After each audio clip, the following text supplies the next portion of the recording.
So guys এখন বাজে সন্ধ্যে 6টা আর এখন খিদে পেয়েছে। সো চলো কিছু বানানো যাক। তো আমি ভাবছি ম্যাগি আছে, ম্যাগি বানাবো। আমার জন্য এখানে চা রেডি। তোমাকে চাতে চলে এসেছি আর এটা আমার জন্য। আমি মানেই চা পাগল। সো চলো চাটা খেতে খেতে ম্যাগি বানানোর প্রসেসটা শুরু করি। তো এখানে আমি ম্যাগিতে যা যা দেবো সেগুলো কাটা শুরু করে দিয়েছি। আমি দিয়েছিলাম টমেটো, মটরশুঁটি আর লঙ্কা। আর আমার ফেসটাকে প্লিজ ইগনোর করো, কারণ আমি জানি না আমার মুখটা এরকমই হয়ে যায় কোনো কাজ করতে গেলে। So ignore it. তো এখানে আমার সব কাটাকাটি রেডি। তো চলো এবার ম্যাগিটা বানানো যাক। ম্যাগিটা বানানোর আগে মা যদি দেখে আমার রান্নাঘরের এই অবস্থা, তাহলে আমাকে এসে মারবে। সো ফার্স্টে পরিষ্কার করে নিলাম জায়গাটা। তারপরে কড়াইয়ে তেল গরম করে তার ভেতরে টমেটো, মটরশুঁটি আর লঙ্কা দিয়ে কিছুক্ষণ নেড়ে নিলাম। নেড়ে নেওয়ার পর দেবো মশলা। আমি যেহেতু 3 প্যাকেট ম্যাগি রান্না করেছিলাম, তো 3 প্যাকেট মশলা দিলাম।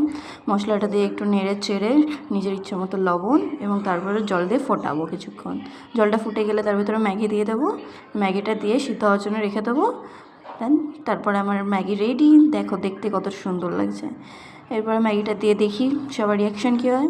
তো আমার ভাগ্নি তো এখানে খেয়ে অ্যাপ্রুভ করে দিয়েছে। ম্যাগিটা আমার নিজেরও পার্সোনালি খুব পছন্দ। তোমরা এভাবে বানিয়ে খেতে পারো।